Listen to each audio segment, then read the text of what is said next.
Hi everybody, so I hope you found your way into class well. I just wanted to take a minute to say hi. My name is Dr. Wimberly Kruger. Hopefully you figure that out from being in the course and going to the content. And then you see orientation start here. So this is basically how you need to progress through this class. Here's a little bit about myself, how I structure the course. So remember that there are class level student learning outcomes. There's 6 of these. And then we have chapter level learning outcomes, which is I give at the beginning of each chapter. One thing you can do to help you study for this class is look at the verbs that are in the chapter level learning outcomes and make sure you understand the material to a verb, like list enzymes versus explain the enzymes. Those are 2 very different levels that I could expect you to know things. So the way I have the course structured is that the chapter level learning outcomes directly support the chapter level learning outcomes. So when it comes time to study for your final, you don't have to really do anything different. You just have to study the same way you have been doing. As far as contacting, I'm pretty easy to get a hold of. You can see my email right there. It's wimberly.kruger@blinn.edu. Be sure you do pay attention to the spelling of my name because it's a little easy to drop an E and then it to bounce. Or you can call me at my Google Voice number, so 903-345-5253. I'm pretty easy to get a hold of. If I can't pick up the phone, leave me a message or text me. Just be sure you tell me who you are so I know who I'm talking to. I do expect you to use professional language when you are communicating, whether email, phone, text, whatever. And I'll do the same for you. I do not accept late work, so that's pretty standard. The last day to Q drop is April 26th by 5 p.m. That's for all classes, so be sure you pay attention to that. All of our tests must be proctored, so that means every test you take, whether it's exam 1, 2, 3, or 4, the final, must be proctored. So you must make an appointment to go to a Blinn Learning Center or sign up to be a paid ProctorU test taker. Up to you. I don't care. If you are military, you can test under the supervision of your commanding officer, but you just need to tell me that, and then we need to fill out some extra paperwork. If you have tech questions, which I am not the person to go to for tech questions, you need to contact Distance Learning. So they can be found here. And then, of course, always call the help desk. They can troubleshoot a lot of things. Blinn policies, course materials. Hopefully you already have your book, whether you bought the physical textbook or the ebook, that came with an access code for Pearson MyLab. Okay? Now let's go up here. For navigation, you see that here's a link to our syllabus and the syllabus orientation quiz. We're fixing to go through the syllabus, and then you need to print it, confer with it, whatever, and then take your quiz. Smarter Measure is also just a tutorial kind of walkthrough that Distance Education provides to tell you, kind of give you a gauge how well you could expect to do in online classes considering the characteristics that you have. Here's our publisher electronic content. So this is how you can access more of the Pearson stuff if for some reason a link that I have doesn't work. Here's our proctoring options. Again, all of our tests must be proctored. And then the survey is going to let me know, okay, John Q. Smith wants to do ProctorU, but Debbie Smith wants to do a Blinn Learning Center. So that's how you're going to sign up for what type of test you want to do. And then here's the spiel on ProctorU. Signing up with ProctorU is totally independent of me. You have to take care of that. Here's another way to access the mastering assignments. And then finally, your unit material will populate below there. So here's an example of course level outcomes 1 through 6. And here's chapter 1. This is what chapter 1 you should be able to do upon completion of Chapter 1. You'd scroll down, here's the outcomes again, and then you'd go to the assignments. Chapter 2, here's what you should be able to do. Here's your PowerPoint or the PDF, whichever one you choose to print out to help you take notes with. And then there's the lectures broken up. Chapter 2, outcomes again, what you need to do. Chapter 3, all the information you need. Chapter 3, outcomes again, what you need to do. And then finally, when the time comes, our unit exam will be available. So let's look at our syllabus. It is an online course, so I will not take attendance or anything by seeing you face to face. My instructor, Dr. Wimberly Kruger, you know my email. You can contact me on email at any time. If I'm up and I'm available, I will try to answer your question, or at the very least email you and say, hey, I can't get to that right now, but I can do it at this time tomorrow or later today. Okay, I do try to communicate pretty well. You can always contact me via my Google Voice, generally after 3:30 p.m. Central Time. But, you know, if you text me during the day and I'm available, I will try to let you know. We're basically, as far as description of the course, study of the chemical, physical, and sensory properties of food. And looking at what happens from a food intake perspective as it passes through your GI system. Again, here are my 6 course level outcomes.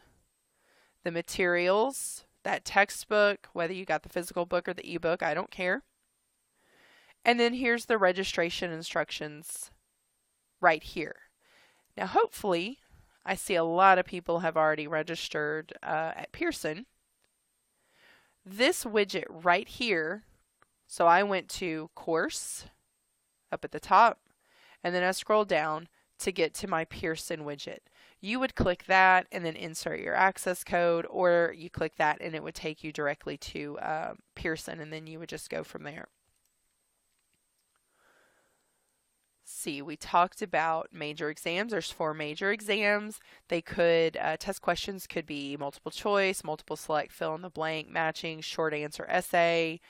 You do need to take the exam seriously and do not cram. This class will not work for cramming. If you want to take your exams remotely, so away from a Blinn testing center, your 2 options are ProctorU or at another college, university testing center. There may be a fee option for that, I don't know, but ProctorU definitely charges. I do require participation, so if I have a survey or a discussion or a food log assignment, those are all going to count towards participation grades. Minor grades are basically going to be your chapter related homework, so your reading assignment, your dynamic study module, and the homework there. And we will have 2 major projects. We have a diet analysis project where you're going to keep a food log and you're going to analyze what your food intake was, how well it matches your dietary requirement, things like that. And then a meal plan a couple weeks later where it says, okay, now that I know what I ate, now I'm going to formulate a plan that I should eat. And then obviously there's a final exam. So final exam covers everything. It's the whole kit and caboodle. So it's 100% cumulative. Again, your test could be multiple choice, multiple select, fill in the blank, everything. Evaluation, 90 to 100 is an A, 80 to 89 is B, 70 to 79 is C, 60 to 69 is a D, and then less than 60 is an F. That's standard Blinn policy. As far as the weight, I do weigh major exams as 40% of your grade, minor exam are 10%, participation is 10%, your diet analysis project in and of itself is 10%, your meal plan project in and of itself is 10%, and then finally the final exam is 10%. We do require you to be aware of the Blinn College policy, so you need to take a minute and trot through there. Now here's the meat and potatoes for us. So it's my goal to always respond to emails within 24 hours and grade the exams within 3 days. Now obviously on weekends or if I have a sick kid, the best I may be able to do is say, hey, I can get back with you then. As for projects, I'm going to like plan for a week, but if it's longer than that, I will let you know. I accept 0 late work. Okay, if you think there's a technical issue, you need to contact me. And if I feel that it is technical in nature and you could not have helped it, then I will work with you. But my best advice is definitely to not work and submit near the submission deadline, period. Now, attendance. This is what can get you right here. All right. Since this is an online course, attendance will not be measured based upon physical presence on campus, but on completion of course content. Failure to turn in an assignment via any modality, including but not limited to eCampus, Pearson email, discussion post, survey, whatever. Or if you score a 0 on it, it will count as 1 absence. 3 total zeros equates to 1 week worth of absences, and 6 total zeros will equate to 2 weeks worth of absences, and the student will be dropped. So after you accumulate 3 zeros, I will send you like a warning, like the automated system will send you a warning. And then after you accumulate 6, I drop you. So you need to make sure and plan well and manage your time wisely. If you do choose to drop, you need to be sure you contact the Office of Enrollment Services. Be aware of your Q-drop date. Makeup work, late work is not accepted unless it's covered under an approved absence according to Blinn policy. I do have a Pearson logon requirement. So you do have to have a paid Pearson access by the end of the first 2 weeks of school. So I'll email you a warning at the end of the first week, and then you'll be dropped at the end of the second week if you still do not have paid access. I do that because you cannot pass the class without a paid Pearson account. That's how you analyze your My Diet project, my meal plan. It's how you do your homework, your reading assignments, everything. You have to have a Pearson logon. So, exam proctoring, everything must be proctored. You can explore the proctoring options, whether it's a Blinn Learning Center with Bryan, Brenham, Seeley, Schulenburg, wherever, but it's your responsibility to figure that out. You can sign up with ProctorU. I do already have all 5 exams scheduled. They're posted on there, so all you have to do is take advantage, go ahead and schedule your testing dates, and then you can get the discounted rate. And then, of course, if you're at a military testing center or if you're at another school testing center, you need to contact me. As far as assignments, due date, and time, general rule of thumb, I try to make my assignments due at 23:59 or what would be 11:59 on the due date, unless it's otherwise noted. You will occasionally see that it's not at 11:59, but that's just because there was some wonky doodle thing. So just be sure you pay attention to that. And that's true for eCampus assignments and Mastering Nutrition Pearson assignments. Obviously, if you have an issue, contact me. You'd be surprised at what we can solve and find out what the real issue is. So please contact me, whether you call me, email me, text me, whatever. If the problems or issues can't be resolved between me and you want to contact the science department head. So for our class, it's going to be Dr. Michelle McGehee, and she is on the Bryan campus. So you can call her or email her and set up an appointment with her. Schedule, you can see our weeks run from basically Monday to Sunday. So between January 14th and 20th, you're going to cover course orientation in Chapter 1, What is Nutrition? Now, you probably already noticed, but wait, our due date isn't until the 24th. Yes, because I was worried that some people who added the course late might not have enough time to get their stuff done. So that'll be the one time that you get more than a week to work on your stuff. Week 2 does include the Martin Luther King holiday. Week 3, we'll see Chapter 3 being incorporated. And then Exam 1, which covers Chapters 1 through 3, will be available from midnight on February 1 to 11:59 on February 4th. So it's up to you to decide when to take it, when there's computers available, when the Learning Center has time, or when ProctorU has time. ProctorU does require you to schedule your exam no later than 10:30 on that last day. So if you're thinking, I'm going to start my ProctorU exam at like 11 o'clock on the day it's due, that won't work. They do require you to start by 10:30. Look at week 4, we're covering chapter 4, week 5, chapter 5, week 6, chapter 6, and then you'll see exam 2, which is chapters 4 through 6. Again, is available from midnight February 22nd to 11:59 February 25th.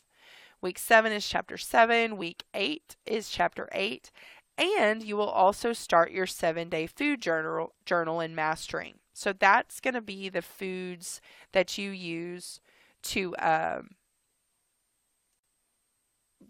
analyze for the diet analysis project.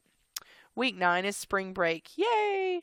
Week 10 will cover chapter 9, and then you'll also see exam 3 pop up, which will be chapter 7 through 9, available from midnight March 22nd to 11:59 March 25th. Week 11 is chapter 10, week 12 is chapter 11, and again, the diet analysis project will be due at 11:59 on April 5th, so during that week. And you're always welcome to turn it in early. That would be awesome. You're always welcome on a writing assignment to seek the help of the writing centers. Make an appointment with them and get some critique on your writing. Week 13 is chapter 12. Week 14 is chapter 13. We do see a Good Friday, the college is closed. And then also exam 4, which covers chapters 10 through 13, will be available from midnight April 18th to 11:59 April 22nd. Week 15 is chapter 14, week 16 is chapter 15 and 16, and then the meal plan project will be due by 11:59 May 3rd. Your final exam will be available from midnight May 6th to 11:59 May 8th, so it's up to you to decide when you want to take it. Again, if you have any questions, call me, email me, text me. I am more than happy to help you guys out. Lastly, I'm sure you figured out that if you scroll all the way down here, you have a little calendar of upcoming events, and it kind of shows you everything that's due. And it even goes into, all the way to Unit 3 and such. So, obviously, it's giving you a heads up far away from now. But this is the best spot if I have questions that many people ask, or if I'm just trying to give you a heads up. I'll usually post to the news. I tend to post to news a couple times a week, not to, bombard you, but to be sure you are aware of what's going on. I'm big on communications, so, I like to give people a heads up. And I do love my Bitmojis, so I hope you can appreciate them. But again, if you have any questions, please contact me. I'm more than willing to help you out however we can. All right, guys, so good luck this semester, and I look forward to kind of being your guide on the side as you gain nutrition knowledge. And let me know if you need anything. Y'all have a good one.